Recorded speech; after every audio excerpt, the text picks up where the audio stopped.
बिस्मिल्लाहिर्रहमानिर्रहीम अस्सलामु अलैकुम। आज के लेक्चर में हम लोग डिस्कस करने लगे हैं IAS 40 इन्वेस्टमेंट प्रॉपर्टी से हमारी कॉम्प्रिहेंसिव एग्जांपल नंबर 11। ये हमारी स्टडी टेक्स्ट में बिल्कुल लास्ट एग्जांपल है। इससे पहले एग्जांपल नंबर 10 हम लोगों ने डिस्कस की थी। तो आपको याद होगा कि वहां पर ना हम लोगों ने जो गवर्नमेंट ग्रांट है रेलिवेंट वाला पोर्शन था ना, वो हम लोगों ने अभी के लिए स्किप कर दिया था ना, कि बड़ा इजी सा पॉइंट था। स्किप सिर्फ इस वजह से किया कि अभी आपने नहीं पढ़ा होगा, तो इस वजह से मैंने उसको स्किप कर दिया। जैसे ही इंशाल्लाह हम लोग गवर्नमेंट ग्रांट को पढ़ लेंगे तो एक मरतबा फिर से आकर मैं उसकी ट्रीटमेंट आपको यहाँ पर बता दूंगा कि उसकी एडजस्टमेंट्स हम लोगों ने क्या कुछ करनी थी। लेकिन अगर आप लोग गौर से देखें तो मैंने अगर चाहे गवर्नमेंट ग्रांट के पॉइंट को स्किप भी कर दिया तो मेरे सोल्यूशन में कोई फर्क नहीं पड़ा। कोई थोड़ी सी चीज थी ना जो मैंने नहीं लिखी थी, तो आपके भी वो जस्ट 2 मार्क्स डिडक्ट कर लेगा। तो उसमें ना परेशान होने की जरा जरूरत नहीं है कि IAS 16 का क्वेश्चन था, साथ में इन्वेस्टमेंट प्रॉपर्टी आ गया और उसमें फिर गवर्नमेंट ग्रांट आ गया। भाई इन केस अगर कोई पॉइंट आपको नहीं समझ आ रहा, आप उसको स्किप करो। जो चीजें समझ आ रही हैं आप उसको बड़े अच्छे तरीके से लेके चलो, और आपको मैक्सिमम मार्क्स मिल सकते हैं वहां पर। मतलब सिर्फ 2-3 नंबर काट लेगा उस पॉइंट से रेलिवेंट, बस इससे ज्यादा नहीं। लेकिन आप उस पॉइंट की वजह से अपना पूरा क्वेश्चन खराब कर देते हैं। अब यहाँ पे स्किप करने का मकसद भी मेरा यही था कि मैं आपको बता सकूं कि यार क्वेश्चन फिर भी सॉल्व हो रहा होता है। अगर आपसे कोई चीज ना भी सॉल्व हो तो भी आप क्वेश्चन को जाके अच्छे तरीके से हैंडल कर सकते हो। अब हम लोग फोकस करेंगे अपनी एग्जाम्पल नंबर 11 पर। फुल फ्लेज एक क्वेश्चन है हमारे पास। बेसिकली IAS 16 एंड IAS 40 का ये एक बेहतरीन कॉम्बिनेशन हमारे पास बन जाता है। अब अगर एग्जाम्पल नंबर 11 को आप लोग देखें, इसकी रिक्वायरमेंट सबसे पहले क्या कहते हैं, prepare a note on property plant and equipment and investment property for inclusion in DL's financial statements for the year ended 30th June 2020. Comparative figures and column for total are not required. तो जब हमें comparatives नहीं चाहिए तो हम अपने question का start करेंगे 1 जुलाई 2021 से और 30 जून 2022 तक लेकर आएंगे। अब डिफरेंट प्रॉपर्टीज होंगी तो मुझे आइडेंटिफाई करना पड़ेगा कि उसमें से इन्वेस्टमेंट प्रॉपर्टी कौन सी है और उसमें प्रॉपर्टी प्लांट एंड इक्विपमेंट हमारे पास कौन कौन सा है। और आप चाहो तो इन दोनों का एक ही नोट बना लो, लेकिन अगर आपके पास एक्स्ट्रा से टाइम वगैरह मौजूद है तो आप इनको अलग अलग से भी कर सकते हो। डिपेंड करता है कितने मार्क्स का क्वेश्चन है, आपके पास टाइम कितना रहता है। अच्छा खासा टाइम मौजूद है, मार्क्स भी अच्छे खासे हैं, मतलब 18-19 मार्क्स का क्वेश्चन मौजूद है, आप अलग अलग कर लो, ज्यादा अच्छी बात है। नोट ऑन PP अलग हो जाएगा, नोट ऑन इन्वेस्टमेंट प्रॉपर्टी अलग हो जाएगा। लेकिन अगर आपको ये लग रहा है कि नहीं टाइम कम है और मार्क्स भी मैंने सारे लेने हैं, एक ही नोट बनाओ, note on PP and investment property. जो आप लोग एसिड्स अपने लिख रहे होते हो वहां पर पहले लिख लो कि PP के कौन कौन से आपके एसिड्स हैं और इन्वेस्टमेंट प्रॉपर्टी के कौन कौन से आपके एसिड्स हैं। बड़ा बेहतरीन आपका सोल्यूशन प्रिपेयर हो जाना है और आप कम एफर्ट्स में एक अच्छे खासे मार्क्स गेन कर लेंगे। अब यहां पर देखो हमारे पास इन्होंने क्या किया हुआ है, शोरूम एंड वगैरह, और इसमें इन्वेस्टमेंट प्रॉपर्टी को अलग से किया इन्होंने। हाँ जी, ये इन्वेस्टमेंट प्रॉपर्टी नहीं वर्किंग है ये तो। चले अभी इसको देखते हैं। अब हमारे पास क्वेश्चन किस तरह से आ रहा है, following information pertains to non current assets of GL. GL purchased a manufacturing plant for rupees 340 on 1 जनवरी 2000। मैंने क्वेश्चन का स्टार्ट कहां से करना है, 1 जुलाई 2021, मतलब 6 मंथ बिफोर। तो 6 मंथ की फिर डेप्रिसिएशन भी होगी अगर ये PPE है तो अगर प्लांट है तो लाजमी बात है PPE है। ऑलराइट, फिर देखो on that date the plant had an estimated useful life and residual value of 13 years and rupees 60 million respectively. The revalued amount and residual values were as follows. अब देखें यहाँ पर कहता है 30 जून 2021, 30 जून 2021, मतलब जिस दिन मैंने अपना क्वेश्चन स्टार्ट करना है ना उससे एक दिन पहले क्या हुआ, 304 उसकी रिवैल्यूड अमाउंट है, और उसकी रेजिडुअल वैल्यू जो हमने अब एस्टिमेट करनी है वो 54 करनी है। फिर कहते हैं 30 जून 2022 उसकी रिवैल्यूड अमाउंट क्या है हमारे पास, 315, और उसकी रेजिडुअल वैल्यू क्या है हमारे पास, जो कि इनिशियली हमारे पास कितनी थी, 60 मिलियन। तो चेंज इन एस्टिमेट भी हमारे पास हो रहा है। अब यहां पर देखें, अब वेयर हाउस ओन्ड बाय, अब प्लांट की बात खत्म हो चुकी है, लेकिन यहां तक देखते ही पता चल गया है कि भाई ये मेरे पास एक तो प्रॉपर्टी प्लांट एंड इक्विपमेंट है, और दूसरा क्या, चेंज इन अकाउंटिंग एस्टिमेट भी हो रहा है, तीसरा रिवैल्यूएशन मॉडल है, चौथा revaluation eight the end of the year. Alright, फिर नेक्स्ट देखें, वेयर हाउस की बात आ गई। owned by GL was given on rent on 1 जनवरी 2022। अब यहां पर देखें तो ड्यूरिंग द ईयर की बात करती है। 1 जनवरी 2022 मतलब फॉर 6 मंथ्स हमने इसको रेंट पर दिया। तो पहले 6 मंथ्स क्या किया, तो आपको बता देगा कि भाई फर्स्ट 6 मंथ्स में हमने इसके साथ क्या किया।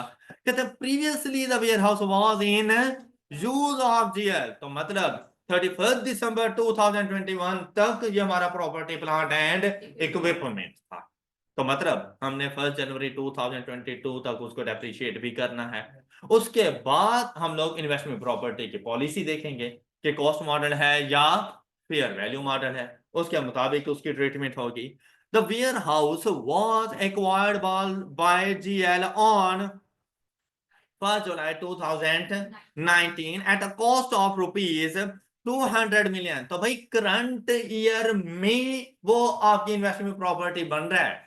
तो अगर from the date of acquisition to the date of transfer इसके ऊपर अगर कॉस्ट मॉडल है तो कॉस्ट में तो कोई चेंज नहीं आया ना, तो कॉस्ट उसकी 200 ही रहेगी ओपनिंग। फिर इसने अपनी एक्यूमुलेटेड डेप्रिसिएशन भी आपको देनी है।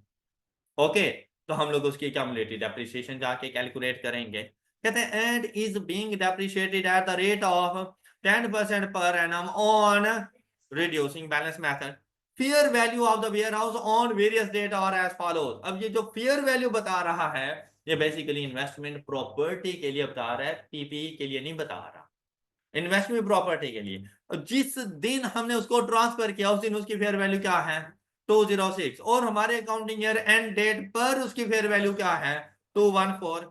कहते हैं rent was earned from year end 30 June 2022 amounting to rupees 10 million, out of which rupees 6 million is still outstanding. तो इसके बारे में हम वैसे उसको बता देंगे, अदरवाइज ये हमारी स्टेटमेंट ऑफ फाइनेंशियल पोजीशन और स्टेटमेंट ऑफ फाइनेंशियल परफॉर्मेंस मतलब एसओसीआई का पार्ट बन जाएगा। इनकम भी वहां पे जाके रिकॉर्ड करेंगे, और जितनी हमारे पास आउटस्टैंडिंग अमाउंट है वो हम लोगों ने अपने एसेट्स के तौर पे रिकॉर्ड कर देनी है।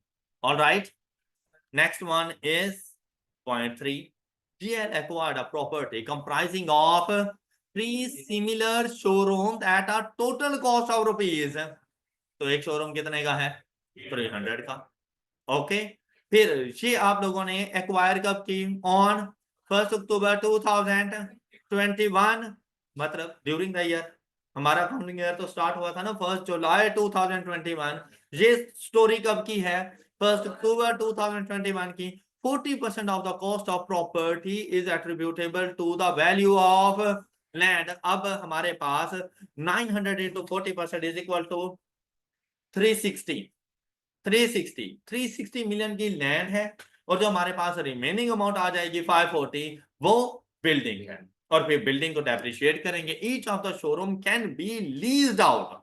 अब उसने यहाँ पे कह दिया कि आपने तमाम शोरूम्स को लीज्ड आउट करना है। जब लीज्ड आउट करना है तो इन्वेस्टमेंट प्रॉपर्टी आपकी बनेगी, पीपीपी का पार्ट नहीं बनने जा रहा। Separately and has a useful life of 15 years with no residual value। GL is using one showroom for its own products, मतलब एक शोरूम उसकी पीपी का पार्ट बनेगा, और रिमेनिंग 2 शोरूम्स उसके लिए इन्वेस्टमेंट प्रॉपर्टी बन जाएंगे। While the other showroom were held to be leased out on 1 March 2022। अब हमें इस बात से कोई गर्ज नहीं है कि वो लीज्ड आउट किस दिन हुए, हमने ये देखना है हमने उनको लीज आउट के लिए कब से रखा हुआ था। हमने स्टार्ट से ही रखा हुआ है उनको। The 2 showrooms were given on monthly rent of rupees 4 million। The fair value of each showroom is increasing by rupees 3 million each month। each year नहीं है, फेयर वैल्यू में इंक्रीज आ रहा है। मतलब फेयर वैल्यू बताने का जरा इनडायरेक्ट मेथड वो लेकर आया। अदर इंफॉर्मेशन बताएं, कहते हैं cost model is used for subsequent measurement of all property plant and equipment except for manufacturing plant. तो देखो मैन्युफैक्चरिंग प्लांट के लिए उसने रिवैल्यूड अमाउंट हमें बताई हुई थी, उसके ऊपर रिवैल्यूएशन मॉडल, उसके अलावा कोई भी पीपी है आपने उसके ऊपर हमेशा कॉस्ट मॉडल अप्लाई करना है, for which revaluation model is जो maximum possible amount is transfer from the revaluation surplus to retain earning on an annual basis. ये बात ना भी बताता तो हम लोग ऐसा करते हैं, तो इसका बताना ना बताना एक ही बात है। Fair value model is used for subsequent measurement of all investment properties. तो अदर इंफॉर्मेशन से हमें कोई खास बात पता नहीं चली। अब हम लोगों ने जाना है नोट्स बनाने की तरफ। तो जब हम लोग नोट्स बनाने के लिए जाएंगे तो इस क्वेश्चन का सॉल्यूशन बनेगा कुछ इस तरह से। जी एग्जांपल नंबर 11।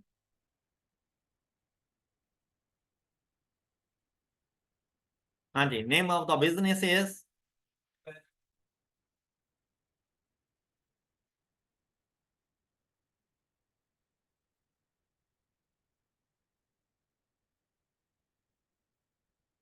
क्या क्या था? जी। ओ, मेरी कंपनी मेरा नेम, ऐसा नहीं करना। Yes sir. Limited GL notes on financial statements.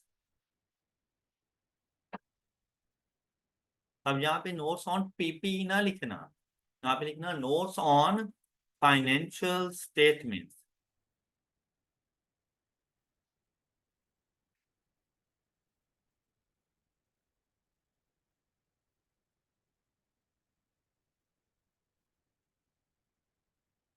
अच्छा, कब के लिए?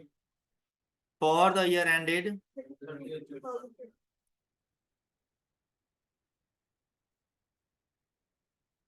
Year ended 30th June 2022। Okay. अच्छा, जब यहाँ तक, अच्छा फिर यहाँ पर आप लोग लिख लिया करें करेंसी। और अगर आप उसकी किसी किस्म की कोई राउंडिंग ऑफ कर रहे हैं तो हम लोग, क्वेश्चन मिलियंस में है तो हम लोग भी इसको मिलियंस में लेके चलेंगे। Okay, rupees in. तो बस यहाँ पे एक मरतबा उसको बता। क्वेश्चन थोड़ा सा इजी था, किस लिहाज से? ना तो कंपैरेटिव्स बताने हैं, ना टोटल के कॉलम्स बताने हैं। अब आपने यहाँ पे क्या करना है भाई, अगर आपके पास अच्छा खासा टाइम हो तो बेस्ट वे यही है कि आप यहाँ पर आओ से सबसे पहले बताओ नोट्स ऑन पीपीई। अच्छा भाई, ये जरूरी नहीं है आपने इस नोट को नंबर 10 ही देना है, ये जरूरी नहीं है। मतलब आप लोगों ने अगर कहीं पहले पढ़ा हुआ है तो ये नहीं है कि आपने इसको 10 नंबर ही देना है। हमारे कंपनी के जिस तरह नोट्स बन रहे होंगे 1 2 3 4, जिस नोट को जिस नंबर पे रख दो वो बिल्कुल वैसे वहीं पे आ जाएगा। मतलब मैं इसको नंबर 1 दे देता हूँ, भाई मेरे नोट्स का तो नंबर 1 है ना, तो मैं इसको नंबर 1 दे देता हूँ। इसके सब नोट्स 1.1 1.2 1.3 1.4 चलते रहेंगे। 1.1 बता, आप बता दो मेजरमेंट बेसिस वगैरह के बारे में, वो सारा उधर आ जाएगा। 1.2 रिवैल्यूएशन कब हुई, किसने की। 1.3 रिवैल्यूएशन ना करते तो कॉस्ट क्या होती। 1.4 तो मूवमेंट इन रिवैल्यूएशन सरप्लस बता दो। 1.5 किसी किस्म के कोई कमिटमेंट्स हैं तो वो बता दो। ओके, नोट 1 मतलब 1 2 3 4 नहीं करना। नोट ऑन पीपी, इसको एक नंबर दे दिया 1, उसके बाद इसके सब नोट्स को 1 पॉइंट, आगे 1 2 3 4 5 यूं चलते जाओ। फिर जब इन्वेस्टमेंट प्रॉपर्टी का नोट बनाऊंगा उसको 2 का नंबर दे दूंगा। Got it? आप कर सकते हो ऐसा, ना भी दो नंबर कोई फर्क नहीं पड़ता। ओके हो गई बात? मतलब ये जरूरी नहीं है कि आपने इसको डायरेक्ट 8वां नंबर ही देना है, ये कोई हार्ड एंड फास्ट रूल नहीं है ना। तो आप उसको किसी किस्म का कोई नंबर, जब नोट ऑन पीपी में जाएंगे तो अब आपको क्वेश्चन पढ़ लिया है तो आपको पता होना चाहिए कि भाई आपके पास कौन कौन से एसिड्स हैं। तो अगर आप लोग यहाँ पे गौर करो तो आपके पास जहां पे आप लोगों ने क्वेश्चन को पढ़ा था, सबसे पहला पॉइंट देखो, पहला पॉइंट कौन से एसिड के बारे में था? प्लांट के बारे में, और प्लांट हमारा पीपीई था। M I right? अच्छा, ये लिखा हुआ है मैन्युफैक्चरिंग प्लांट। अच्छा, बहुत से स्टूडेंट ऐसे होते हैं मैन्युफैक्चरिंग प्लांट लिखते लिखते पूरा पेज जाए हो जाता है, खत्म, क्योंकि ऊपर मैन्युफैक्चरिंग प्लांट लिखा हुआ है जनाब। और उसके बाद दो तीन और ऐसे लिखने हैं, साथ में टोटल लिखना है, तो पता ही नहीं चलता कहाँ पे लिख रहा है। तो भाई एक मेथड आपके पास होता है कि आप लोग जाओ अपने पास, यहां पर मैन्युफैक्चरिंग का वर्ड ऊपर लिख लो और प्लांट का वर्ड नीचे लिख लो। दूसरी बात, एम डॉट, बस यहां पे प्लांट वाजे तौर पे लिख दो, मैन्युफैक्चरिंग प्लांट बन गया है ये। क्लियर? अदरवाइज सिर्फ प्लांट लिख लो, कोई फर्क नहीं पड़ता। फिर नेक्स्ट हम लोग गए, दूसरा एसिड हमारे पास कौन सा आ रहा है? Warehouse. अच्छा, वेयर हाउस के बारे में उसने हमें क्या बताया हुआ था? Warehouse was in use of GL. कब? रेंट पर कब दिया हम लोगों ने इसको? तो मतलब 1 जनवरी 2022 को तो हमारा पीपीई था ना। तो भैया आपने हमने पीपीई का पार्ट बनाना है इसको। क्या चीज? Ware house.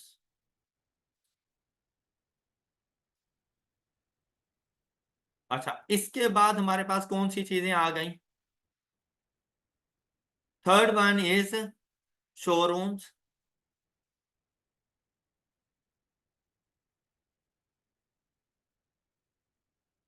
शोरूम, क्योंकि इसमें सिर्फ एक ही आया था। ओके हो गई बात। अच्छा, इसके नोट कंप्लीट कर लोगे, उसके बाद जो जगह बचेगी आपने जाके इन्वेस्टमेंट प्रॉपर्टी, इन्वेस्टमेंट प्रॉपर्टी में क्या कुछ जाएगा? वेयर हाउस एंड शोरूम, तो वो आपके पास चला जाएगा इन्वेस्टमेंट प्रॉपर्टी। अच्छा, अब टोटल तो मैंने बताना नहीं है, आप ऐसे समझिए मैं अपना पेज चेंज करने लगा हूं, और यहां पर मैं पहुंचा अगले पेज पर, और वहां पर मैंने जाके लिख दिया नोट ऑन इन्वेस्टमेंट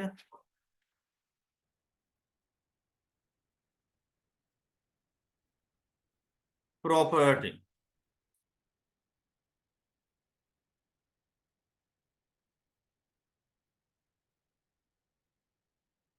अच्छा, ये नोट नंबर 2 हो जाएगा मेरे पास। अब इन्वेस्टमेंट प्रॉपर्टी में मेरे कौन कौन से एसेट्स आएंगे? उनमें सबसे पहले मेरे पास आ जाएगा वेयर हाउस एंड शोरूम्स।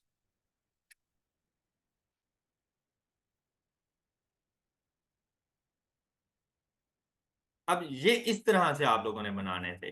अब आ जाए नोट ऑन पीपी। इसमें क्या कुछ मुझे लिखना चाहिए? सबसे पहली चीज हम लोग उसको बताएंगे अबाउट कॉस्ट। कॉस्ट के बारे में सबसे पहली चीज क्या आएगी? बैलेंस ब्रॉड डाउन, ये आएगा।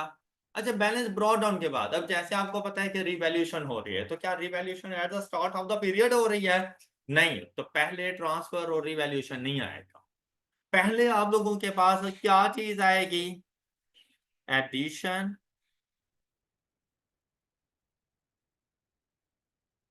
या डिस्पोजल। एडिशन या डिस्पोजल। अच्छा, एक तो है ना वैसे ही डिस्पोजल, ये डिस्पोजल होता है डिस्पोजल टू थर्ड पार्टी। लेकिन इस क्वेश्चन में ना आप अपने आप को एक एसिड का सिर्फ यूज चेंज करके एक स्टैंडर्ड से दूसरे स्टैंडर्ड में लेकर जा रहे हो, तो यहां पर आप लिख सकते हो, क्योंकि अब क्वेश्चन पढ़ लिया है तो हमें पता है, तो आप यहां पे जरा इसमें निखार पैदा करने के लिए लिख लो transfer to, transfer to investment property, क्योंकि ये बेसिकली डिस्पोजल नहीं होता, तो डिस्पोजल की कैटेगरी में ना लिखो। तो इसको, इसके लिए अलग से एक लाइन लिख दो कि हमारा कोई एसिड है जो हमने ट्रांसफर कर दिया टू। आप देखें क्या बात बिल्कुल वाज़ी नहीं हो जाएगी क्लैरिटी के साथ? क्योंकि अगर मैं डिस्पोजल में जाके उसको लिख दूं, ऐसा लगेगा कैसे जैसे मैंने किसी थर्ड पार्टी को डिस्पोज किया है। फिर जब इन्वेस्टमेंट प्रॉपर्टी में जाके लिखूंगा, ऐसा लगेगा जैसे मैंने किसी थर्ड पार्टी से परचेज किया, अब एडिशन के तौर पे लिखूंगा, तो मैं वहां पे लिख दूंगा ट्रांसफर फ्रॉम पीपीई। बात क्लियर कि अपना ही एसिड था, सिर्फ हमने उसका यूज चेंज किया है। कोई डाउट? अच्छा, फिर देखो हम लोग यहाँ पे क्या लिखेंगे। अब हमारे पास ये तीन चीजें लिखने के बाद एसिड रिवैल्यूएशन हो रही है, तो क्या लिखेंगे? सबसे पहली चीज यहां पर ट्रांसफर क्या ऑफ accumulated depreciation और revaluation gain और and at the end balance carry down. ये चीजें एज इट इज आपने नोट के लिए लिखनी है। फिर जैसे ही आप लोग गए नेक्स्ट कॉस्ट के बारे में सारी इंफॉर्मेशन बता दें, फिर आपने क्या बताना होगा उसको, एक्यूमुलेटेड। अच्छा, ये वो मेथड है जिसकी अगर आप लोग सही से प्रैक्टिस करो ना, तो आपने कम टाइम में ना अच्छे खासे मार्क्स ले जाने हैं। एक्यूमुलेटेड एप्रिसिएशन के बाद आप यहाँ पे लिखोगे बैलेंस ब्रॉट डाउन। अच्छा, फिर अगर कोई डिस्पोजल हुई, डेप्रिसिएशन एक्सपेंस। फिर क्या, ट्रांसफर टू एसेट, क्योंकि revaluation eight the end of the period हो रही है तो सबसे लास्ट में जाके इसको लिखो और आपके पास आ जाएगा बैलेंस कैरीड डाउन। किसी का एतराज? All clear? अच्छा, फिर देखो, जैसे ये लिख लो, अब आने हैं मुफ्त के नंबर। कौन कौन से? सबसे पहले opening WDV, opening WDV, then closing WDV, फिर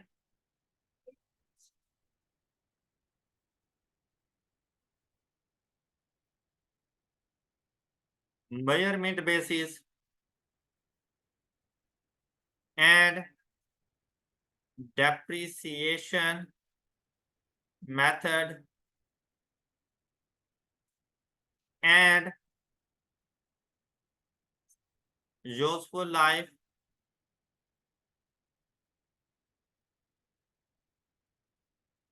और depreciation rate। अच्छा, कोई एतराज किसी को? इन्वेस्टमेंट प्रॉपर्टी में जब आए तो उसने बड़ी प्यारी सी एक बात कही थी जो हमें बहुत पसंद आई। क्या? कि फेयर वैल्यू मॉडल यूज करना है आपने। जब फेयर वैल्यू मॉडल यूज करना है तो क्युमुलेटिव डेप्रिसिएशन बनाने की जरूरत है, और जितने भी इन्वेस्टमेंट प्रॉपर्टीज मौजूद हैं सबकी फेयर वैल्यू हम फाइंड कर सकते हैं। तो ऐसा भी कोई नहीं है जिसके बारे में हम लोग कहें कि fair value can not be measured reliably और हम उसको कॉस्ट मॉडल पे लेके जाएं, ऐसा भी कोई नहीं है। क्योंकि अगर ऐसा कोई होता तब भी क्युमुलेटिव डेप्रिसिएशन यहाँ ना। ओके, हो गई बात। तो अब यहां पर हम लोगों ने क्या कुछ लिखना है, सिर्फ कॉस्ट।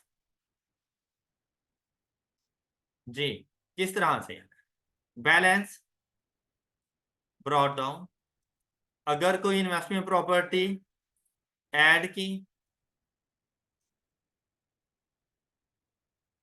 या कुछ डिस्पोज किया या ट्रांसफर किया, तो ट्रांसफर हमने कोई नहीं किया, इन्वेस्टमेंट प्रॉपर्टी से ट्रांसफर नहीं हुआ, लेकिन इन्वेस्टमेंट प्रॉपर्टी में ट्रांसफर हुआ है। कहां से? तो फ्रॉम पीपी। अगर यहां से ट्रांसफर होता तो हम लोग ट्रांसफर टू पीपी या इन्वेंट्री लिख सकते थे। क्लियर? अच्छा, फिर हमारे पास क्या आ जाएगी? फेयर वैल्यू मॉडल है तो फेयर वैल्यू गेन और लॉस, और हमारे पास आएगा बैलेंस कैरी डाउन। अब बेसिकली ये एसिड की फेयर वैल्यू मॉडल है, तो ये एसिड की बेसिकली कॉस्ट तो है नहीं, ये है इसकी फेयर वैल्यू। बात क्लियर? किसी को कोई डाउट? चलिए गुड, शाबाश, कुछ पूछना हो? चले अब आ जाए क्वेश्चन पर, क्या हम लोगों ने इसको स्टार्ट कैसे करना है। अच्छा जी, अब ना जरा वन बाय वन देखना है क्वेश्चन को। अगर आप लोग यहां पर देखें तो फर्स्ट पॉइंट मेरे ख्याल के किसी किस्म का कोई इशू होने वाला है। मतलब फर्स्ट पॉइंट एक ऐसा पॉइंट है जिसमें हम लोग ना मैक्सिमम मार्क्स गेन कर सकते हैं और बहुत क्विकली इसको कंप्लीट कर सकते हैं। कैसे भला? अब देखें, हमने इसको कब परचेज किया था और इसके ऊपर मॉडल कौन सा है और रिवैल्यूएशन कब हो रही है? At the end of each year. Am I right? मैं कब से स्टार्ट कर रहा हूं इसको? 1 जुलाई 2000। और जिस दिन मैंने क्वेश्चन का स्टार्ट करना है उससे एक दिन पहले भाई साहब रिवैल्यू हो गए। ओके, तो एक दिन पहले हो गए हैं, तो जब अगले दिन आएंगे तो हम रिवैल्यूड अमाउंट पर आएंगे। हैप्पीली जाकर 304 लिख लो। प्लांट की बात कर रहे थे ना। और जब एक दिन पहले रिवैल्यू होकर आए तो क्या अपने साथ क्यूमुलेटेड डेप्रिसिएशन लेकर आएंगे? भाई ये हाजी साहब बनकर आए हैं। मतलब एक दिन पहले ही हज करके आए तो हमने सारे गुना खत्म करवा के आए हैं, तो ये नील वैल्यू के साथ आएंगे। आपने यहां पे आके नील लिख देना। ओके, तो इनके ओपनिंग डब्ल्यूटीपी हमारे पास क्या बन जाएगी? वही 30। वो भी लिख देते हैं ABCD। A B C D। अब इससे आगे भी सुनाऊं या D तक बहुत है? मैं एतराज वो पता चल गया कि मुझे ABCD आती है। हाँ शाबाश, ये मैं चेक कर रहा था वहां सो रही है, कसम से सो रही है। एंड B- शाबाश, ऐसे आएगा। अच्छा फिर से सुनो। अब पूरा साल इनके साथ कुछ ना कुछ होता रहा, ऐसे ही है ना? तो इसके साथ कुछ भी नहीं हुआ पूरा साल। प्लांट के साथ क्या कुछ हुआ है पूरा साल? कोई एडिशन, कोई डिस्पोजल कुछ हुआ है? तो कुछ भी नहीं हुआ भाई प्लांट के साथ, क्योंकि ये तो हाजी साहब बनकर आए थे। तो ना किसी किस्म की कोई एडिशन, ना किसी किस्म का कोई, ना ये इन्वेस्टमेंट प्रॉपर्टी में गए। राइट? लेकिन eight the end of the year इन्होंने अगले साल फिर हज का इरादा कर दिया। तो भेजो। तो जब हज का इरादा किया इन्होंने और हम भेजने लगे, तो अब इनकी वैल्यू क्या बन गई? तो देखो, ज्यादा मुत्तकी परहेजगार बन गए, नेक लोगों में शुमार हुआ। तो अब 304 गए थे और 315 लौटे हैं। लिख दो 315 क्लोजिंग है, तो बैलेंस कैरी डाउन आ जाएगा 315। जब बैलेंस कैरी डाउन 315 आया और हाजी साहब बन के आए, तो दोबारा से क्यूमुलेटेड एप्रिसिएशन का बैलेंस नील हो गया। किसी को एतराज? सारे एतराज धुल गए? बोलो। चलो शाबाश। 304 ओपनिंग था और क्लोजिंग मिला, तो आपने दुनिया का मुश्किल तरीन काम किया है आज, है ना? थक गए होंगे आप लोग। कोई हाल नहीं है। अब क्या करना है? ड्यूरिंग द ईयर पूरा साल कहीं ना कहीं तो कोई खताएं हुई होंगी ना। तो देखो वो खताएं कितनी हुई हैं। मतलब डेप्रिशिएट तो हुआ होगा ना, प्रॉपर्टी प्लांट एंड इक्विपमेंट है, इंसान है, खताओं का पुतला है भाई, कहीं ना कहीं कोई मिस्टेक तो हुई होगी ना। तो देखो डेप्रिशिएट कितना होता है फॉर द ईयर, तो वो कितना डेप्रिशिएट हुआ होगा। तो देखो हमारे पास इसकी वैल्यू क्या थी? 340। कब? जब लास्ट टाइम ये हमारे पास आए, उस टाइम इनिशियली तो इनकी यूजफुल लाइफ थी 13 ईयर, लेकिन उसमें से ये अपने 6 माह गुजार चुके थे। तो जब ओपनिंग में ये हमारे पास आए थे ना, तो इनकी यूजफुल लाइफ रिमेनिंग 12.5 थी। M I right? किसी को कोई एतराज? सब क्लियर? लेकिन जब 12.5 आए, उस टाइम पर इन्होंने जो रेजिडुअल वैल्यू अपनाई हुई थी वो 54 थी। अब बात सुनिएगा, जब मैंने चेंज इन अकाउंटिंग एस्टीमेट आप लोगों को पढ़ाया था और मैंने कहा था एस्टीमेट में change at the end of the accounting period हो, तो आप लोगों ने नेक्स्ट ईयर में उस चेंज को अप्लाई करना है। तो अब ये मेरे पास जब आए तो ये 54 के साथ आए थे। अब आपने इनके रेजिडुअल वैल्यू को 60 कंसीडर नहीं, आपने 304 को डेप्रिशिएट करना है for the remaining time period which is 12.5 years with residual value of 54। किसी को एतराज? बात क्लियर? अच्छा, इन्होंने ऐसे ही किया हुआ है या 44 लिया इन्होंने? इन्होंने 44 लिया है। हालांकि इस क्वेश्चन में ना ये एरर है इस चीज का। इससे पहले भी एक क्वेश्चन आपको याद होगा 16 में भी इन्होंने कुछ ऐसे ही किया था। अब फिर तो इन्हें जो पहले वाला था 6 मंथ्स उसको 54 के मुताबिक इन्होंने डेप्रिशिएट किया है जी। वो 60 के मुताबिक होगा ना? वो 60 के मुताबिक होगा तो फिर 54 को क्यों इग्नोर कर रहे हो? इसको 54 के मुताबिक होना चाहिए। तो 54 के मुताबिक अगर हम इसको करें तो इनका डेप्रिसिएशन एक्सपेंस क्या बनेगा? 304 less 54 is equal to 250 divided by 12.5 is equal to 20। Am I right? तो इनका जो डेप्रिसिएशन एक्सपेंस बनेगा वो ड्यूरिंग द ईयर 20। कोई डिस्पोजल नहीं, डेप्रिसिएशन एक्सपेंस ऑफ, और ये 20 सारे का सारा धुल गया। ओके, और चला गया किसके पास? ये अपने एक गुनाह शुरू में साथ लेकर गए थे। ओके, अब देखें 304 लेस 20 वैल्यू क्या है कि आप लोगों के पास 284। 284 को लेके जाओगे आप लोग 315 तक तो वैल्यू मिलेगी 31 का इंक्रीज। यहाँ पे 31 लिख दो। ओके, और क्या कंप्लीट नहीं हो गया ये? नीचे यहाँ पे क्या लिखोगे? मेजरमेंट बेसिस में रीवैल्यूएशन मॉडल जी। डेप्रिसिएशन मेथड स्ट्रेट लाइन ही था ना? Straight line method useful life. अच्छा, अब यहाँ पे बच्चे अक्सर मिस्टेक कर देते हैं भाई। यहाँ पे जो यूजफुल लाइफ अक्सर बच्चे लिख रहे होते हैं 11.5 क्योंकि सर एक साल और गुजर गया। ये नहीं लिखना कि 31 दिसंबर 2022 को रिमेनिंग यूजफुल लाइफ क्या है, ये नहीं लिखनी। आपने ये देखना है कि जब 2022 को डेप्रिशिएट करने लगा तब मैंने लाइफ क्या ली थी? क्या ली थी मैंने? तो यहां पर 12.5 लिख, 12.5 ईयर्स। हाँ जी, ये बात क्लियर हो गई सब बच्चों को? किसी को डाउट? मुझे नोट बनाने के लिए ना अभी यहां तक कोई जरूरत नहीं है कि रिवैल्यूएशन सरप्लस है, रिवैल्यूएशन लॉस है, पहले लॉस था या सरप्लस था, कितना एडजस्ट करूं कितना ना करूं, उसकी जरूरत कहां पड़ेगी? Movement in revaluation surplus. तो जब उसकी डिस्क्लोजर नोट बनाने लगेंगे तब सोच लेंगे। अभी तक कोई एतराज? All clear?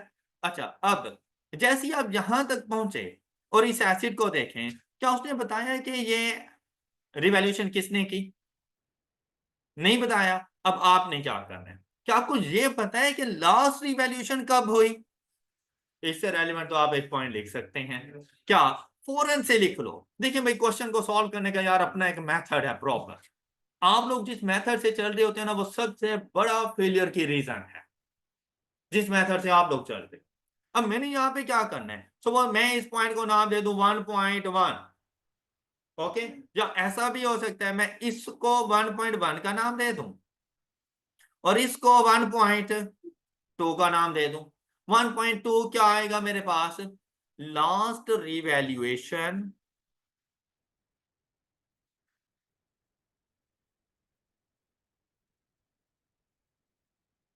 On manufacturing plant is carried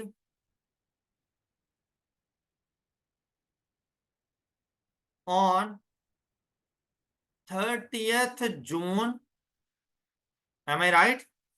2000 by an independent। ये बात आपने जरूर लिखनी है चाहे क्वेश्चन में ना भी हो।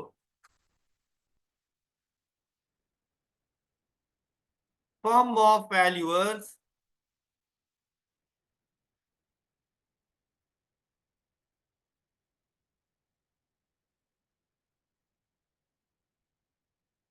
और ये इस तरह। Point clear? तो कितना इजी है कि मैं इसको फौरन ही बता दूं 1.3 पर। क्या बात, क्या बात बताऊं इधर, कि अगर कॉस्ट मॉडल होता तो इसकी कॉस्ट क्या थी।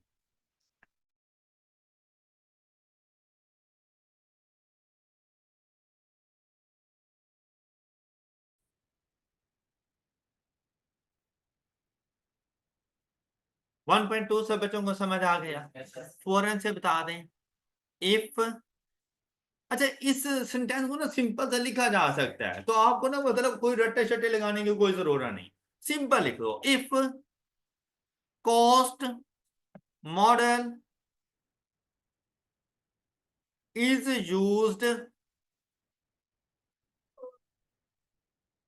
For manufacturing plant,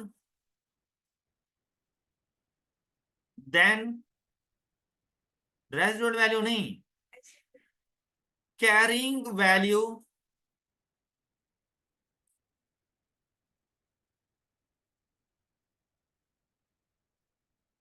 would be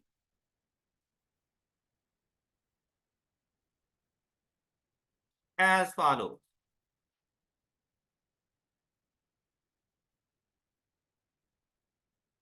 और कैसे, यहां पर आके सिर्फ तीन बातें उसको बता दो। कौन सी, cost minus accumulated depreciation is equal to WDV या कैरिंग। अब अगर आप लोग देखें तो क्या इसकी कॉस्ट में किसी किस्म का कोई चेंज आया? कॉस्ट में चेंज कब आ सकता है? जब एडिशन या डिस्पोज क्या हुआ, नहीं तो कॉस्ट एज इट इज रहेगी। ओपनिंग 340 के तौर पे और क्लोजिंग भी 340। यहां पर आपने बैलेंस क्या रीड डाउन लिखना होगा। तो 30 जून 2022 एसिड्स अकाउंट का बैलेंस कैरी डाउन हमारे पास क्या आएगा, 340। बात क्लियर। अब देखो 30 जून 2022 तक ये कितना डेप्रिशिएट हो गया। अब क्या करना है हम लोगों ने यहां पर, 340 लेस, भाई इनिशियल रेजिडुअल वैल्यू देखो ना। अब आप खुद सोचो, एसिड जिस दिन आपने एक्वायर किया उस दिन आप कह रहे हो कि इसकी रेजिडुअल वैल्यू 60 है। फिर आप लोगों को मतलब कॉमन सेंस वाली बात है, आप पहुंच गए 30 जून 2021 पे। उस दिन आपने एसिड को रीवैल्यू किया और साथ में कह रहे हो कि यार अब इसकी रेजिडुअल वैल्यू ना 54 होगी। तो हाउ इज इट पॉसिबल कि जो 6 मंथ गुजर गए मैं उनको 54 के मुताबिक डेप्रिशिएट करूं? इनिशियल रेजिडुअल वैल्यू होनी चाहिए ना। तो ये जो एस्टिमेट हम कर रहे हैं ये किस दिन कर रहे हैं? तो चेंज इन एस्टिमेट के बारे में हमने क्या पढ़ा था कि जिस दिन चेंज इन एस्टिमेट आए उससे फ्यूचर के बारे में सोचना। M I right? तो भाई ये 54 का 21 से कोई ताल्लुक नहीं है। अब अगर मैं आपसे ये कहूं कि भाई जब आप लोग जाओगे 22 पे, वहां पे जाके 44 उठा लो, तो 54 कहेगा मुझे क्यों लेकर आए थे जब मेरे साथ कैलकुलेशन ही नहीं करनी थी। फर्स्ट वाला मैं 60 के मुताबिक लेके जा रहा हूँ, सेकंड वाले को मैं कहूंगा 44 के मुताबिक आ जाओ, तो 54 कहां गया? है ना ऐसा? तो जो ये 2022 है ना वो अकॉर्डिंग टू 54 चलेगा। बात क्लियर हो गई सब बच्चों को? तो ये जो 44 है ना ये फॉर द ईयर 2023 चलेगा। ओके हो गई बात? अच्छा फिर यहां पे हम लोग क्या जाके लिखेंगे, 60 इसकी रेजिडुअल वैल्यू है हमारे पास, 340 minus and divided by 13 and multiplied by 1.5। Total time देखो ना, totally calculated appreciation at the accounting year and. तो 1.5 साल हो चुका है एसिड को, स्ट्रेट लाइन मेथड है, ऐसे ही है ना। तो हमारे पास ये वैल्यू आ जाएगी जी 32.31। 31 के बाद भी कुछ है, 31। अच्छा अब ये इसमें से लेस करो, तो WDV of the acid is 307.69। ये जाकर इसे बता दो। ओके तो ये कि सर ये जो नोट है वो 1 साल का है, सब नोट भी 1.5 साल का है। ये 1.5 साल का क्यों बनाया है बेटा 1 साल के ही बनाया है। At the end of the accounting period में अपने एसेट की वैल्यू बता रहा हूँ कि कैरिंग वैल्यू क्या होगी। तो कैरिंग वैल्यू का फार्मूला क्या होता है? कैरिंग वैल्यू का फार्मूला क्या होता है? तो एक्यूमुलेटेड डेप्रिसिएशन तो बच्चे 1.5 साल की ही आएगी ना, from the date of acquisition to the accounting year end date. यार at the end of the accounting period बता रहा हूँ, तो जो ओपनिंग है वही क्लोजिंग है। कॉस्ट की बात कर रहे हो या डब्ल्यूडीवी की बात कर रहे हो? अब दोनों में आप कंफ्यूज हो रहे हो। कॉस्ट अलग चीज है, डब्ल्यूडीवी अलग चीज है, क्यूमुलेटेड डेप्रिसिएशन अलग चीज है। मैं एसिड को उसकी डब्ल्यूडीवी पे लेके जा रहा हूं, लेकिन एसिड अकाउंट एट कॉस्ट बना हुआ है, तो कॉस्ट में तो कोई चेंज नहीं है ना, वो तो 340 ही आएगा। जो डेप्रिसिएशन का चेंज आया वो तो क्यूमुलेटेड डेप्रिसिएशन में अकाउंट पार करूंगा ना।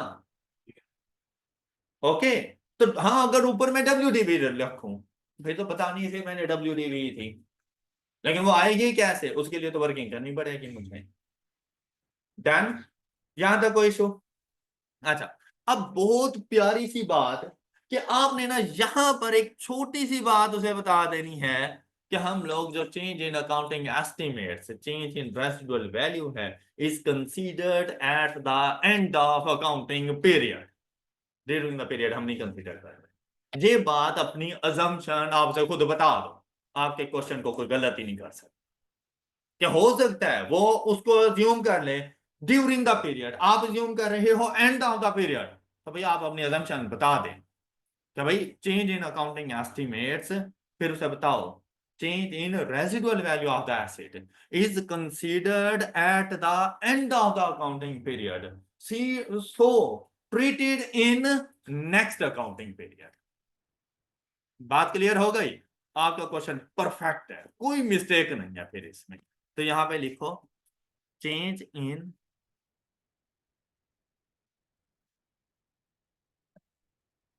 रेजिडुअल वैल्यू, और ये अब आप अपनी आदत बना लेना कि जहां पर आपको डाउट नजर आए ना कि मे बी वो कुछ और सोचेगा और मैं कुछ और सोच रहा हूं, अपनी सोच उसे पहले बता दो कि भाई जब क्वेश्चन चेक करने लगो तो इसके मुताबिक तो ठीक है। अब आपका क्वेश्चन गलत नहीं होने वाला, क्योंकि स्टैंडर्ड में भी यही कुछ लिखा हुआ है कि अगर एस्टिमेट में change at the end of the accounting period है तो वो ड्यूरिंग द ईयर अप्लाई नहीं होता, वो नेक्स्ट अकाउंटिंग पीरियड के लिए होता है। तो मैंने ये बात उसको बता देंगे, मेरे क्वेश्चन में कहीं कोई मिस्टेक नहीं हो। अब मेरा सोल्यूशन अगर उसके सोल्यूशन से मैच ना भी किया तो भी कोई प्रॉब्लम नहीं है मुझे, मेरा सोल्यूशन ठीक है। Okay, change in residual value accounting estimate, ये ब्रैकेट में लिखना,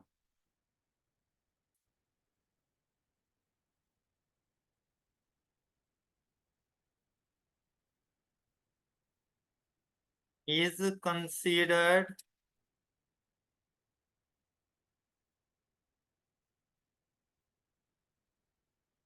at the end of the period।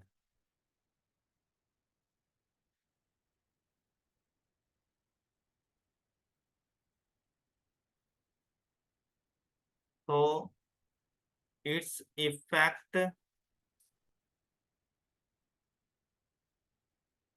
is accounting for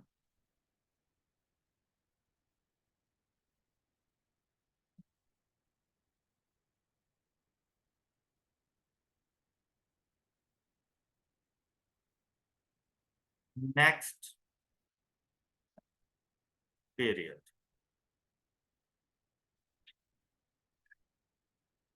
आपके क्वेश्चन को 4 चांद लग गए, कोई माई का लाल पैदा नहीं हुआ जो आपको गलत कर सके। ओके, जब तक कि आपसे कोई जाती दुश्मनी ना हो तो उसकी आपसे कोई जाती दुश्मनी नहीं। ओके हो गई बात? अच्छा, मैन्युफैक्चरिंग प्लांट में किसी भी स्टूडेंट को कोई एतराज, कोई ऐसी बात जो आपको समझ आ गई हो, है कोई? अच्छा, अब जरा यहां पर भी जरा देखते जाएं इन्होंने क्या गुल खिलाए, क्या गुल खिलाए इन्होंने। 304, 315, यहां पर इनका हमारा इख्तलाफ आ, और वो इख्तलाफ सिर्फ डेप्रिसिएशन में रेजिडुअल वैल्यू का आया कि इन्होंने स्टार्ट ऑफ द पीरियड ले लिया। लेकिन अब हमारे क्वेश्चन में कोई मिस्टेक नहीं है, हम बिल्कुल सही चल रहे हैं। ओके हो गई बात। इसी तरह बस यहाँ पर भी बिल्कुल वैसा ही थोड़ा सा डाउट आ जाएगा। ओपनिंग बिल्कुल सही है हमारे पास। यहाँ पर देखो revaluation model straight line method 12.5। अब यहाँ पर ये कैरिंग अमाउंट भी लानी बात है फिर गलत हो रही है। गलत हो रही है, सही है 307.69 आ रही है ना। ये वैसे चेंज नहीं होनी चाहिए, ये सही आनी चाहिए थी, लेकिन इन्होंने ये गलत की है। इसको जरा ठीक कर लेना। हमने कैलकुलेशन सही की थी ना। हाँ, उन्होंने ना 54 के मुताबिक कैलकुलेट किया होगा ना। अगर आप लोग देखो उन्होंने 54 के मुताबिक कैलकुलेट किया होगा उसको। 340 minus 54 divided by 13 multiplied by 1.5।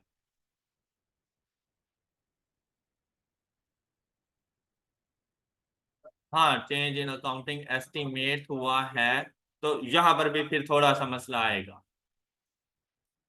सुनो सुनो सुनो, ठीक है।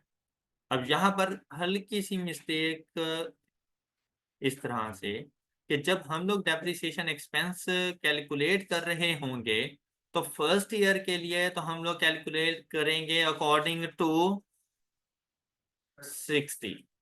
ये देखो इस तरह मल्टीप्लाइड बाय 1/2। आप देखो ये वैल्यू क्या आ रही है, ये इतनी सी वैल्यू क्या आ रही है। अब 340 में से जरा इसको माइनस करो, ये वाला डेप्रिसिएशन एक्सपेंस। WDV क्या बनेगी नेक्स्ट ईयर के लिए, ओपनिंग WDV क्या बनेगी 329.2 माइनस 54 डिवाइडेड बाय 12.5। अब ये 1.5 साल कंप्लीट होगा। चेंज इन अकाउंटिंग एस्टिमेट आ गया था ना। हम तो रेजिडुअल वैल्यू का सिर्फ बता रहे हैं ना कि अगर रिवैल्यूएशन मॉडल ना हो, कॉस्ट मॉडल हो, तो हमारे पास हमारी कैरिंग अमाउंट क्या होगी। लेकिन चेंज इन अकाउंटिंग एस्टिमेट को अकाउंट फॉर करना है। अब फर्स्ट ईयर जो डेप्रिशिएट होगा वो 60 के मुताबिक होगा, तो वो हाफ ईयर तक रहेगी। नेक्स्ट ईयर डेप्रिशिएट होगा अकॉर्डिंग टू 54। तो हमने कहा था कि जब भी चेंज इन अकाउंटिंग एस्टिमेट आएगा, the carrying value WDV of the asset becomes the cost of asset. याद आई ये बात। ये वैल्यू अब टोटल कितनी आ रही है, टोटल 32.79 मतलब 8। ये जरा लेस करो 7.2। तो ये डिफरेंस जो आ रहा है ना वो सिर्फ इस बात का है कि हम लोगों ने 54 के मुताबिक कैलकुलेट किया है, उन्होंने शायद 44 के मुताबिक किया होगा। ओके हो गई बात। चलें, और साथ में बाकी हमारे पास रिवैल्यूएशन वगैरह हम बाद में देख लेंगे। नेक्स्ट पॉइंट पर आए। अगला पॉइंट किस चीज के बारे में है हमारे पास, वेयर हाउस के बारे में। अच्छा, वेयर हाउस आप लोग देखें तो सिर्फ क्या बताया, given on rent on 1 January 2022 previously the warehouse was in use of। अच्छा, कब गया ये हमारे पास 1 जनवरी 2022 ड्यूरिंग द ईयर ना, मतलब स्टार्ट ऑफ द ईयर हमारे पास पीपी ही था ना। अब क्या हुआ उसके साथ, warehouse was acquired on 1 July 2019। मेरा अकाउंटिंग ईयर स्टार्ट कब हो रहा है 1 जुलाई 2021। तो वहां तक तो अपनी कॉस्ट पे ही रहेगा ना, क्योंकि उसने कहा था सिर्फ मैन्युफैक्चरिंग प्लांट पे रिवैल्यूएशन मॉडल है, बाकी सब पे कॉस्ट मॉडल है, तो अपनी कॉस्ट पे ही रहेगा। जो ओपनिंग आएगा ना इसका, ये अपनी कॉस्ट वाला ही ओपनिंग लेकर आएगा। कॉस्ट कैरिंग वैल्यू को आना चाहिए। एक मिनट, हाँ, कैरिंग वैल्यू का आपके ख्याल में कैरिंग वैल्यू आनी चाहिए। आप क्या सोच रहे हो, कैरिंग वैल्यू आनी चाहिए। बेटा जब मैंने कॉस्ट अकाउंट अलग से बनाया हुआ है उसका, उसकी एक्यूमुलेटेड एप्रिसिएशन का अकाउंट अलग से बनाया हुआ है, जहां मैंने कॉस्ट भी अलग से बतानी है और एक्यूमुलेटेड एप्रिसिएशन भी अलग से बतानी है, तो कैरिंग वैल्यू पे क्यों ओपन। ये उस टाइम पे होता है जब मेरे पास एसेट अकाउंट एट WDV हो। तो WDV होता तो मैं एक्यूमुलेटेड एप्रिसिएशन क्यों बना रहा होता, फिर तो एक्यूमुलेटेड एप्रिसिएशन आनी ही नहीं चाहिए। और नीचे जाके मैं ओपनिंग WDV लिख तो रहा हूँ, मतलब मैं उसको कॉस्ट भी बता रहा हूँ, मैं उसके कैलकुलेटेड एप्रिसिएशन भी बता रहा हूँ, और मैं उसको WDV भी बता रहा हूँ। तो कॉस्ट ऑफ एसेट जो हमारे पास आएगी ना इनिशियली, वो आएगी 200। फिर ड्यूरिंग द ईयर कोई एडिशन नहीं हुई, कोई डिस्पोजल भी नहीं हुआ, ट्रांसफर टू इन्वेस्टमेंट प्रॉपर्टी, लेकिन अब ये 200 पे नहीं होगा। क्या पढ़ा हुआ था इसके बारे में हमने रूल कि आपने पीपी की फेयर वैल्यू वो इन्वेस्टमेंट प्रॉपर्टी की कॉस्ट, तो देखो इसकी फेयर वैल्यू क्या है at the date of transfer, तो ये यहां से ट्रांसफर 206 करोगे। ये बात समझ आई है? यहां से ट्रांसफर 206 करेंगे हम। नहीं क्लियर? ओके। अच्छा, अब हमने कहा था अगर किसी किस्म का कोई भी गेन या लॉस आता है, इसको फेयर वैल्यू गेन या लॉस नहीं कंसीडर करना, इसको क्या कंसीडर करना है? रीवैल्यूएशन गेन या लॉस, है ना ऐसा? तो अब हम लोगों ने क्या करना है, अब इसकी जरा ओपनिंग एक्यूमुलेटेड डेप्रिसिएशन देखें। ओपनिंग एक्यूमुलेटेड डेप्रिसिएशन, भाई एसिड अकाउंट का ओपनिंग है तो एक्यूमुलेटेड डेप्रिसिएशन का भी ओपनिंग है। रीवैल्यू होकर तो आ नहीं रहा कि हम लोग कहेंगे एक्यूमुलेटेड डेप्रिसिएशन नील हो जाएगी। तो अब इसकी एक्यूमुलेटेड डेप्रिसिएशन का ओपनिंग कितना बनेगा हमारे पास? 340। अच्छा, इसके ऊपर ना वो रिड्यूसिंग बैलेंस मेथड था, याद आया आप लोगों को? रिड्यूसिंग बैलेंस मेथड था 10% के मुताबिक। तो अगर आप लोग यहां पर देखें तो 30 जून 2020 इसको 1 साल हो जाएगा, 30 जून 2021 इसको 2 साल की डेप्रिसिएशन एक्सपेंस, ऐसे ही है ना? तो अब इसको हम लोगों ने कैसे जाके कैलकुलेट करना है? फार्मूला भी अप्लाई कर सकते हैं, क्योंकि जो एडिशन हुई थी ना first day of the accounting period थी, तो डायरेक्ट फार्मूला भी अप्लाई हो सकता है। और वैसे ही अगर आप लोग लेके चलना चाहो तो सिर्फ 2 साल की कैलकुलेशन थी, ऐसा कोई मुश्किल चीज नहीं। लेकिन दोनों से आएगी तो WDV आपके पास, तो क्यों ना फार्मूला अप्लाई कर दें। WDV is equal to cost of asset into 1 minus depreciation rate raise to power 2, जितना टाइम गुजर गया। हाँ जी, ये बात समझ आ गई? तो WDV ओपनिंग कितनी होगी? 164। तो इसकी कैमुलेटेड डेप्रिस 162 कर लो, ये लो। तो इसकी कैमुलेटेड डेप्रिसिएशन क्या आएगी हमारे पास? दोनों का डिफरेंस 38। तो यहां पर जाओ और इधर लिखोगे 38 और ओपनिंग WDV लिखोगे 160। कोई ऐसा बच्चा जिसको एतराज हो? क्या eight the end of the period ये वेयर हाउस आपके पास है? नहीं है, तो इसका बैलेंस कैरी डाउन नील, एक्यूमुलेटेड डेप्रिसिएशन का बैलेंस कैरी डाउन नील, और इसके बाद क्लोजिंग WDV भी, क्योंकि एसिडी नहीं है, राइट?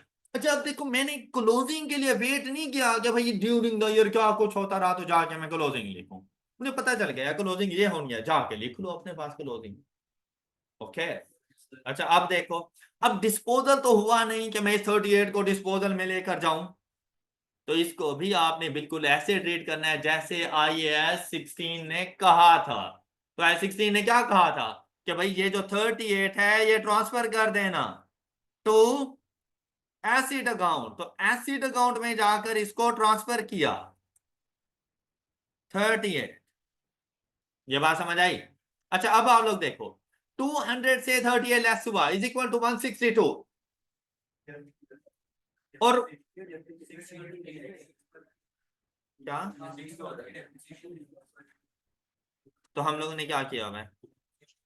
हाँ, for the year depreciation expense of 6 month, तो वो हमारे पास 162 multiplied by 10% multiplied by 6/2 is equal to 8.1। 8.1 ना? Okay, and the total is 46.1।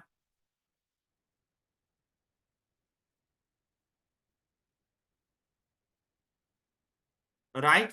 अब ये 46.1 आप लोगों ने यहां पे आके लिख देना है। समझ आ गई ना सब बच्चों की? ये जो ट्रांसफर हो रहा था ये 1 जनवरी को हो रहा था, तो 6 मंथ का डेप्रिसिएशन चार्ज करना है हम लोगों ने। तो यहां पर ट्रांसफर कितने का आ जाएगा? 46.1 का ट्रांसफर आ जाएगा। अच्छा, अब यहां पर देखो क्या वैल्यू आनी चाहिए? 52.1। ये है during the year revaluation surplus, जो आपके इक्विटी का पार्ट रहेगा, अदर कंप्रिहेंसिव इनकम में जाएगा और till the disposal of investment property equity में रिवैल्यूएशन सरप्लस के तौर पे मौजूद रहे। तो ओके, किसी को डाउट? चले, अब जैसे यहां से आ गए इन्वेस्टमेंट प्रॉपर्टी में पहुंचे 206, तो इन्वेस्टमेंट प्रॉपर्टी को वेलकम कर दो।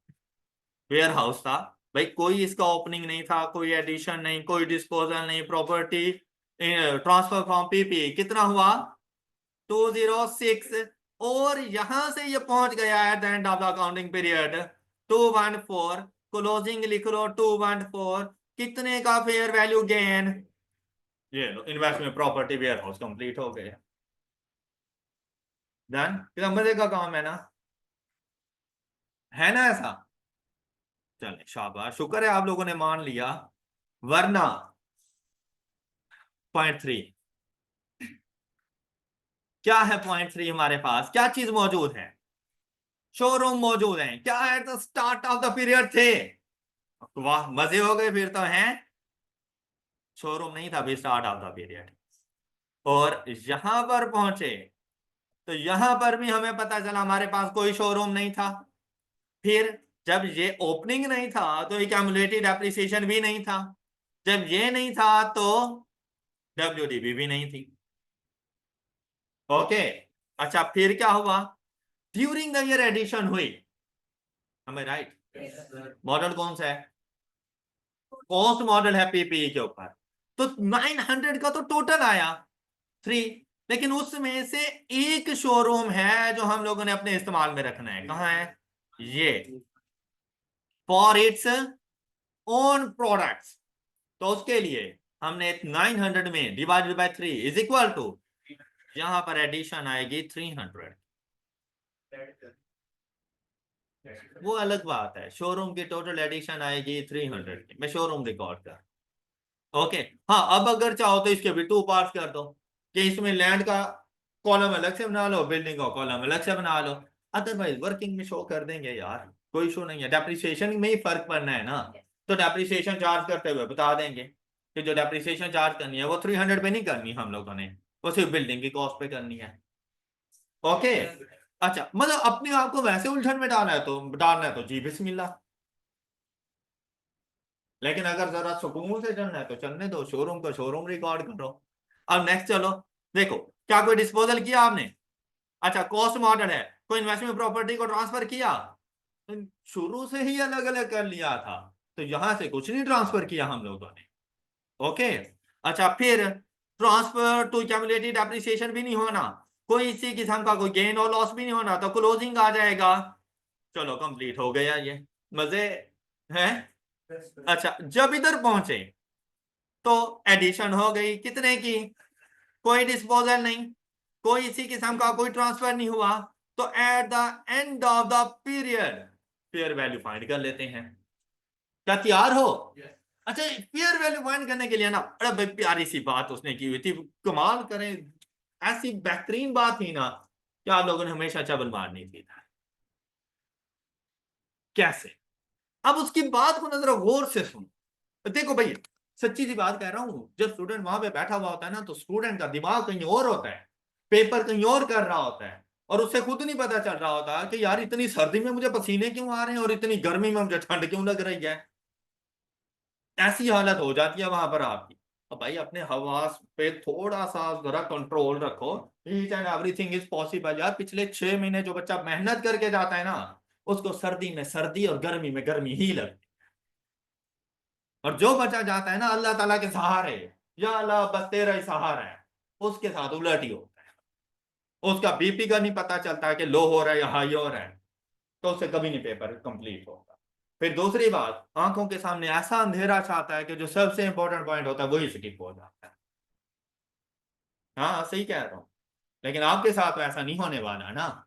अब उसने क्या कहा? उसने कहा भाई फेयर वैल्यू में हर महीने 3 मिलियन का इंक्रीज है। Fair value of each showroom is increase. मेरे पास कितने हैं? 3। हर किसी की में 3 मिलियन का इंक्रीज है, टोटल 3 मिलियन का इंक्रीज नहीं है। तो मतलब 3 के ऊपर कितना है, तो 3 के ऊपर कितने का इंक्रीज आ जाएगा, 9। लेकिन मैंने 9 भी नहीं देखना, क्योंकि मैंने अपने पीपी के फेयर वैल्यू को थोड़ी देखना है। मेरे पास तो इन्वेस्टमेंट प्रॉपर्टी, उसमें कितने शोरूम है, 2, तो मैंने 2 को देखना है। तो अगर 3 मिलियन का 1 पर है तो 2 पर कितना हो जाएगा, 6 मिलियन का इंक्रीज। बच्चा क्या करता है, यहां पर देखता है उसके पास वैल्यू आ गई है 600, तो यहां पे लिख देगा, बड़ा जीनियस होता है 606।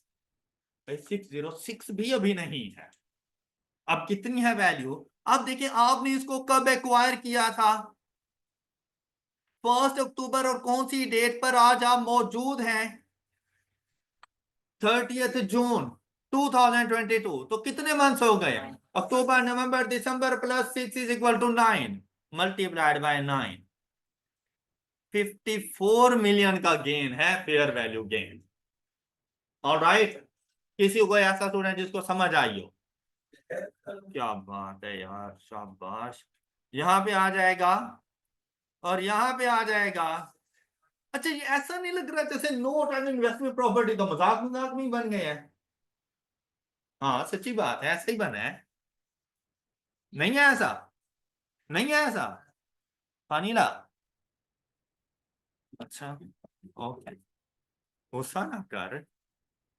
अच्छा नेक्स्ट, डेप्रिसिएशन एक्सपेंस, डिस्पोजल हुआ नहीं, तो डेप्रिसिएशन एक्सपेंस वो कैसे कैलकुलेट करना है, क्या फरमा रहे थे इसके बारे में, कहते हैं 40% cost of property is attributable to the value of. तो क्या मैं 900 को 40% लूं, नहीं भाई, मुझे 900 से क्या ताल्लुक, वो तो मैंने अलग कर दिया। अब मेरा ताल्लुक किस चीज से है, 3 मिलियन से, 300 सॉरी 3 मिलियन नहीं 300 मिलियन से, 300 का 40% 120, वो चला जाएगा लैंड के तौर पर। तो बिल्डिंग को कितना देंगे, 180, 180 डेप्रिशिएट करेंगे with no residual value for 15 years, तो 180 divided by 15 is equal to 12। और उधर भी देखो तो फिर 9 मंथ, तो 9 मिलियन की डेप्रिसिएशन आ जाएगी। कहीं समझ तो नहीं आ गई आप लोगों को, क्या समझ आई आप लोगों को, 300 लेस 300 का 40% due to land is equal to 180 divided by 15 multiplied by 9 by 12 is equal to 9। Okay, ये 9 आ गया, ट्रांसफर कुछ भी नहीं, क्लोजिंग 9 आ जाएगा, और यहां पर वैल्यू आ जाएगी 290। अच्छा अब यहां पर आप लोग लिख सकते हो कॉस्ट मॉडल,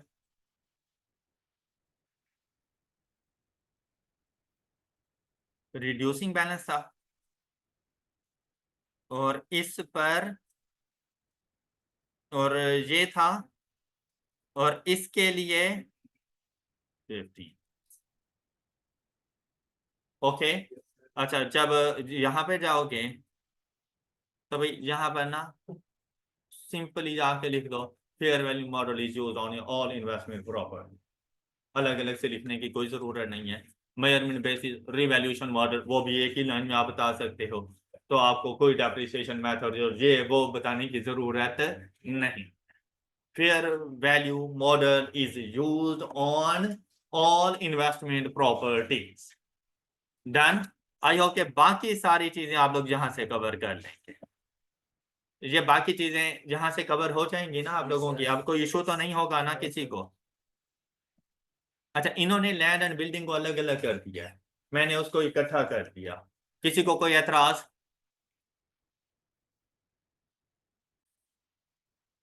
अच्छा तो आप लोग ना कभी भी आई कैप के सॉल्यूशन को एज इट इज ना देखना कि आई कैप ने क्या कुछ लिखा हुआ है, थोड़ी बहुत वर्किंग ना खुद भी किया करो। अब आप लोग देखो कितने अच्छे तरीके से हमारे ये नोट बन गए, और अगर आप इस तरह से उसको बना के दोगे ना तो आप लोग मैक्सिमम मार्क्स जाके गेन कर सकते हो।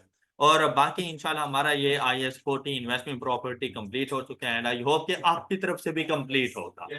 आज का दिन है आप लोगों के पास, and the day after tomorrow, बल्कि नहीं, सैटरडे वाले दिन आपका सिर्फ IS40 का टेस्ट है। मतलब उसमें IS16 भी है, थोड़ा बहुत आ सकता है, जैसे इन क्वेश्चन में आ रहा था वैसे कोशिश होगी कि हमारा IS40 का ही टेस्ट हो। तो उसको जरा अच्छे तरीके से आपने प्रिपेयर कर लेना है। इंशाल्लाह नेक्स्ट लेक्चर में एक न्यू स्टैंडर्ड हम लोग डिस्कस करेंगे। तब तक के लिए अपना बहुत सा ख्याल रखिए। अल्लाह हाफिज।